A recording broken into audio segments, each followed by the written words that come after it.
పక్క వాళ్ళ మీద ప్రేమ పెంచుకోవడం భయం, పక్క వాళ్ళు ఆయన మీద ప్రేమ చూపించిన భయం. దానికి చాలా సింపుల్ రీజన్ ఏంటంటే అది ఆయన మీద ఎక్కువ ప్రేమ చూపించేవాళ్ళు ఆయన్ని వదిలేసి వెళ్ళిపోతారేమో, లేదా వాళ్ళకేమైనా అవుతుందేమో. అలా అయితే అది మనం తట్టుకోగలమా అనే అనుమానమే భయానికి కారణం.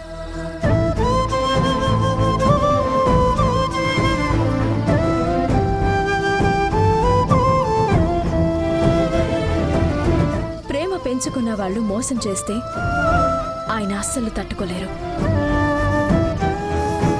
దానికి ఆయన భయపడతారు. దీనివల్లనే ఆయన కమిట్మెంట్స్, ఎమోషన్స్ వీటన్నిటి నుంచి దూరంగా ఉంటారు. బంగారి, చిన్న ప్రశ్నకి చాలా లెంత్ ఆన్సర్ ఇచ్చావు. రవి, ఈ ప్రశ్నకి సమాధానం ఏం రాశాడు? రవి దీనికి ఆన్సర్ రాయలేదు ఝాన్సీ అమ్మా.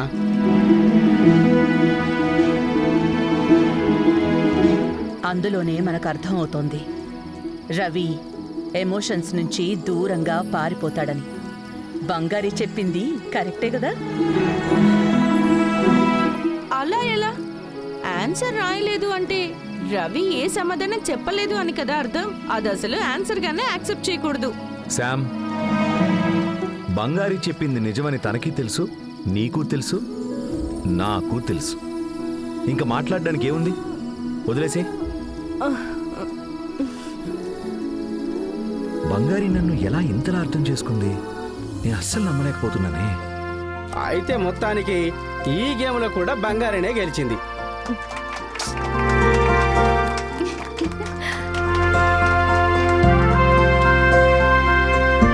బంగారితో పోటీ పడిన సంయుక్త అన్ని ప్రశ్నలకు ఇచ్చిన అన్ని సమాధానాలు తప్పవడంతో పెద్ద గుడ్డిని సంపాదించుకున్నారు. అందరూ ఒక్కసారిగా ఆ గుడ్డికి చప్పట్లు కొట్టండి.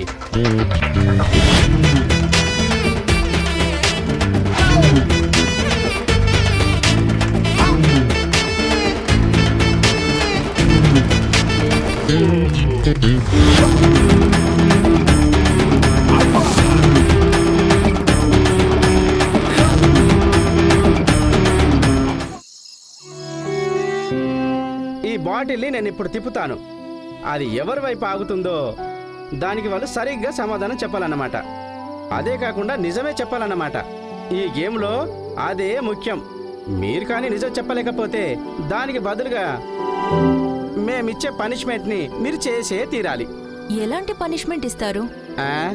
ఒకటి పచ్చిమిర్చి తినమని చెప్తాము, ఈ చలిలో స్వెటర్ లేకుండా పరిగెత్తమని చెప్తాము, లేదా ఐస్ ట్యూబ్ లో కూర్చోమని చెప్తాము. అప్పుడు ఖచ్చితంగా అందరూ నిజమే చెప్పి తీరాలి. దొరికిపోయారు. చాలా ఇంట్రెస్టింగ్ గా ఉంది గేమ్. బాటిల్ని తిప్పండి. దేవుడా, అంత సవ్యంగా జరిగేలా చూడయ్యా.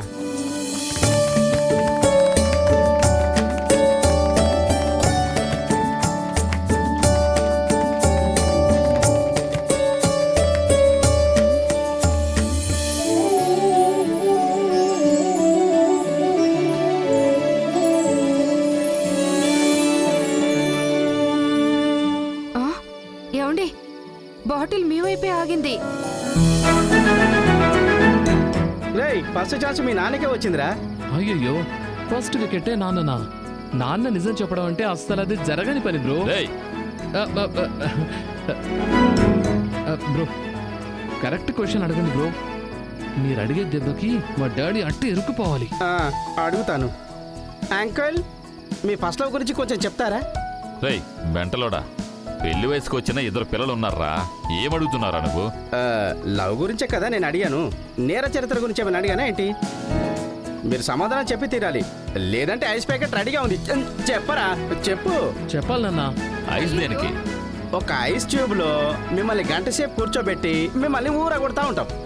కూర్చుంటారా? రేయ్, ఏంటిదంతా? తెలియట్లేదండి. నాన్న, మీరు చెప్పండి నాన్న. అందరం అది దాటే కదా వచ్చుంటాం.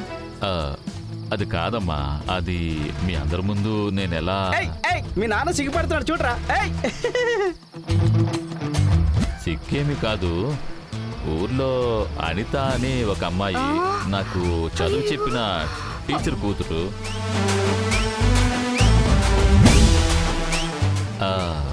అదే నా లైఫ్లో మొదటి లవ్. చూడు, నేను తను ప్రాణానికి ప్రాణంగా ప్రేమించుకున్నాం. అది వాళ్ళ అమ్మకి తెలిసింది. వెంటనే వేరే అబ్బాయిని చూసి తనకి పెళ్లి చేసేసింది. ఏంటయ్యా ఇది? ఆ, ఓహో, లవ్ ఫెయిల్యూరా? మరి ఆంటీ నిన్న పెళ్లి చేసుకున్నారు? ఇంకేముంటుంది, ఒక అమ్మాయి దక్కలేదని ఇంట్లో ఊరికి ఏడుస్తూ కూర్చుంటావా? మా ఇంట్లో అమృతని అప్పుడే చూశారు. మా ఇద్దరికి కూడా అన్నీ సరిపోయినాయి. ఇంకేముంది, పెళ్లి చేసేసుకున్నాం. చూసావా అమ్మా? అమృత మాట్లాడకడే. అనిత పోతే అమృత అని గడిపేస్తున్నారు. ఒకవేళ అమృత పోయింటే ఏం చేసేవాళ్ళు? ఏ వీడొకడు. ఇంకెక్కువ లాగొద్దులే. సూపర్ అంకుల్, మీరు సూపర్ సూపర్ సూపర్. డాడీ నిజం చెప్పడం వల్ల ఐస్ బకెట్ ఛాలెంజ్ నుంచి తప్పించుకున్నారు. బ్రో తిప్పండి, తర్వాత ఎవరు వస్తారో చూద్దాం. నీకెందుకు ఎంత ఎక్సైట్మెంట్ గా ఉంది?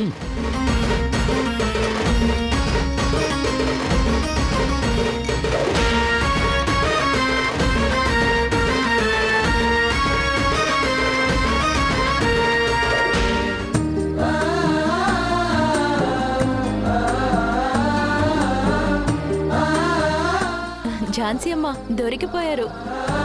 ఇప్పుడు మీరు నిజం చెప్పు తీరాల్సిందే.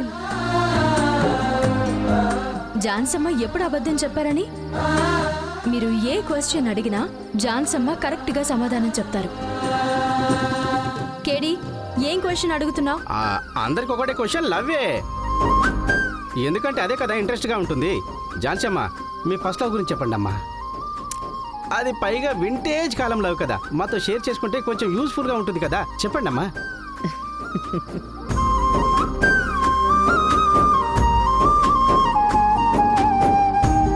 నాకున్న ఒకే ఒక్క లవ్, అది జయరాం వాళ్ళ నాన్నగారు మాత్రమే. ఆ కాలంలో లవ్ చేసుకోవడం అనేది అంత ఈజీ కాదు. ఎవ్వరికీ ధైర్యం ఉండేది కాదు. ఒక అమ్మాయి ఒక అబ్బాయిని చూడడమే కష్టం. అదంతా దాటి పరిచయం చేసుకుని మాట్లాడటం అంటే. ఇప్పుడైతే ఒక యాప్ ఓపెన్ చేసి 5 నిమిషాల్లో ఫ్రెండ్ అయి అరగంటలో డేట్ చేస్తున్నారు. అప్పట్లో నాకు చాలా భయంగా ఉండేది. ఎవరైనా కొద్దిసేపు ప్రేమగా మాట్లాడితే చాలు మోసపోతాం. ఎవరు ఏం చెప్పినా ఇట్టే నమ్మేస్తాం. మా ఇంట్లో అందరూ ప్రపంచం తెలియకుండా ఇంత అమాయకంగా ఉన్నావు, నువ్వు ఎలా బ్రతుకుతావో అని అనేవాళ్ళు. అలా ఉన్న నాకు ప్రపంచాన్ని పరిచయం చేసిందే ఆయన. ఎవరిని నమ్మాలి, ఎవరిని నమ్మకూడదని మంచి చెడు నేర్పించిందే ఆయన. ఎదుటి వాళ్లతో ఎలా మాట్లాడాలి, ఎలా ధైర్యంగా ఉండాలి, మోసం చేసిన వాళ్ళకి తిరిగి ఎలా బుద్ధి చెప్పాలని